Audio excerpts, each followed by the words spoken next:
یوم جو ہیں کچھ خاص دنوں کا پیریڈ، کہ ان خاص دنوں کے اندر جن مرغ کا بچہ جو ہے وہ باہر آتا تھا انڈے میں سے، تو اب چونکہ قوت بڑھی ہوئی ہے بڑھنے کی، لوگوں کو پھل پھول رہے ہیں، تو کہیں ایسا نہ ہو کہ باہر پہلے ہی آ جائے، وہ انڈے کے اندر سے بچہ جو ہے مرغ کا بچہ اس پیریڈ سے پہلے ہی باہر آ جائے، ٹھیک ہے۔ تو اس کی اتنی جو ہے وہ اس کی بھی گروئنگ پاور بڑھ گئی ہے۔ آگے کہہ رہے ہیں سبز ہوتا ہے فصیحی کے سبب سے ہر بار، جو زباں سے سخن اب طوطی کے آتا ہے نکل۔ سبز ہوتا ہے فصیحی کے سبب سے ہر بار، جو زباں سے سخن اب طوطی کے آتا ہے نکل۔ شاعر کہہ رہے ہیں دیکھو، سبز کا مطلب ویسے تو ہرا ہوتا ہے، لیکن سبز کا مطلب تر و تازگی یا شادابی بھی ہوتا ہے۔ سبب کا مطلب وجہ، سخن کا مطلب ہوتا ہے کلام یا بات، فصیحی کا مطلب خوش بیانی۔ تو شاعر کہہ رہا ہے کہ طوطی کی زبان سے جو سخن یا بات یا کلام نکلتا ہے، تو وہ خوش بیانی کی وجہ سے، اچھا بولنے کی وجہ سے اس کے کیا ہے، تر و تازہ اور شاداب ہو جاتا ہے، اچھا نیا ہو جاتا ہے۔ یعنی چونکہ دیکھو وہ ہر چیز جو ہے وہ نئی ہو رہی ہے، سب پر بہار آئی ہوئی ہے۔ شاعر یہی تو کہہ رہا ہے ان اشعار کے اندر کہ سب جگہ بہار آئی ہوئی ہے، ہر چیز نئی سی لگ رہی ہے۔ تو باغ میں جو طوطی بول رہا ہے وہ پرندہ، تو اس کی آواز بھی خوش بیانی کی خوبی کی وجہ سے سرسبز و شاداب، یعنی نئی تر و تازہ محسوس ہو رہی ہے یا دکھ رہی ہے۔ آگے کہہ رہے ہیں دست گل خردہ و شاخ گل و گلزار بہم، بجہاں نشو و نما کرنے میں ہے ضرب مثل۔ دست کہتے ہیں ہاتھ کو، گل کا مطلب پھول، ٹھیک ہے۔ دیکھو گل خردہ جو ہے نا، گل خردہ کہتے ہیں پھولوں کا کھایا ہوا یا پھولوں کا چنا ہوا، ٹھیک ہے۔ گلزار کہتے ہیں باغ کو، شاخ کا مطلب ہوتا ہے ٹہنی، بہم کا مطلب ساتھ میں یا آپس میں، جہاں کا مطلب دنیا، نشو و نما کا مطلب پھلنا پھولنا، ضرب مثل مثال۔ تو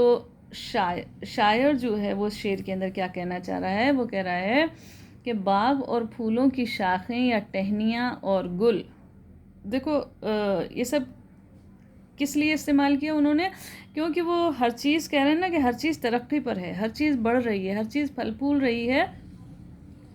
تو وہ کہہ رہے ہیں کہ باغ اور پھولوں کی ٹہنیاں سب آپس میں، یعنی بہم کا مطلب آپس میں، جہاں نشو و نما کر رہے ہیں، یعنی بڑھ رہے ہیں، پھل پھول رہے ہیں، تو وہ اپنے پھلنے پھولنے کی ایک مثال بن گئے ہیں۔ یعنی اتنا پھل پھول رہے ہیں، اتنا بڑھ رہے ہیں، باغ کی ٹہنیاں اور گلوں کی ٹہنیاں سب جو ہیں وہ بڑھ رہے ہیں، ترقی کر رہے ہیں، پھل پھول رہے ہیں، اور اس نے پھلنے پھولنے اور ترقی کرنے کی ایک مثال بن گئے، یعنی خوب ترقی کر رہے ہیں۔ پیڑوں کی ٹہنیاں بھی ترقی کر رہی ہیں، پھولوں کی ٹہنیاں بھی ترقی کر رہی ہیں، باغ بھی ترقی کر رہا ہے، پھول چننے والا ہاتھ، دست گل خردہ، یہ کہہ رہے ہیں دست کہتے ہیں ہاتھ کو، گل خردہ کا مطلب پھول چننے والا یا پھول کھانے والا۔ تو پھول چننے والا ہاتھ جو ہے وہ بھی خوب ترقی کر رہا ہے، کیونکہ پھول بھی بڑھ رہے ہیں، بہت سارے پھول ہو رہے ہیں، تو ان کو چننے والا ہاتھ بھی بڑھ رہا ہے۔ تو ہر طرف ترقی ہے، ہر طرف پھل پھول رہے ہیں، ہر چیز بڑھ رہی ہے، ٹھیک ہے۔ غنچے پر کچھ نہیں موقوف، عجب فصل ہے یہ، گل بہم پہنچے ہے، اغدا ہو کسی طرح کا حل۔ غنچہ کہتے ہیں کلی کو، موقوف کا مطلب ہوتا ہے ٹھہرا ہوا، ٹھیک ہے، اور فصل کا مطلب ہوتا ہے موسم، یعنی بہار کے موسم کی بات کر رہے ہیں وہ اس وقت، تو وہ موسم۔ بہم کا مطلب آپس میں یا ساتھ میں، اغدا کا کہتے ہیں گرہ کو یا مشکل کو، ٹھیک ہے۔ تو شاعر کہہ رہا ہے صرف کلی تک یہ بات محدود نہیں ہے، غنچے پر کچھ نہیں موقوف، یعنی کلی پر ہی یہ صرف بات موقوف نہیں ہے یا یہ محدود نہیں ہے، یعنی کلی تک ہی ہم یہ نہیں کہہ سکتے صرف کلی کے لیے، بلکہ عجب فصل ہے یہ موسم تو ایسا عجیب ہے یا ایسا عمدہ ہے بہار کا موسم کہ گل بہم پہنچے ہے، اغدا ہو کسی طرح کا حل۔ اتنا عجیب یا اتنا اچھا موسم ہے، دوسرے الفاظ میں کہیں گے مطلب خوشگوار ہے،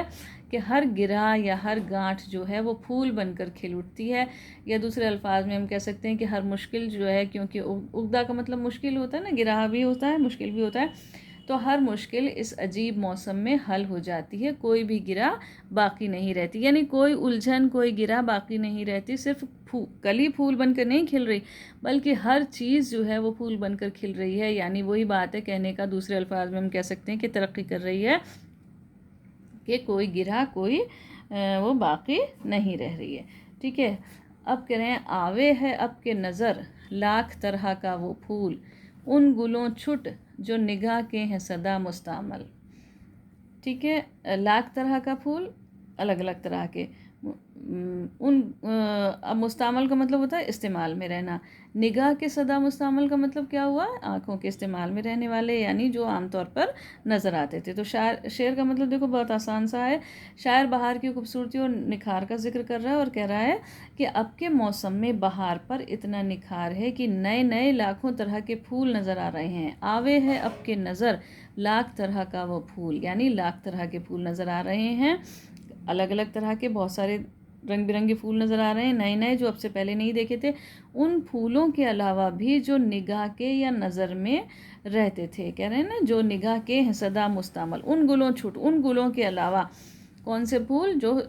جو صدا نظر میں رہتے تھے، ان پھولوں کے علاوہ لاکھوں طرح کے پھول ہمیں اس بہار کے موسم میں نظر آ رہے ہیں، ٹھیک ہے۔ آج ہم اتنا ہی پڑھیں گے، اگلے ویڈیو کے اندر ہم اسے اور کنٹینیو کریں گے۔ امید ہے آپ لوگوں کو یہ سمجھ میں آ رہا ہوگا قصیدہ، دھیان سے پڑھیے اور اپنی کتاب کو اپنے سامنے رکھیے تاکہ اس کتاب کو دیکھ کر کے ان اشعار کو سمجھنے کی کوشش کیجیے۔ Thank you.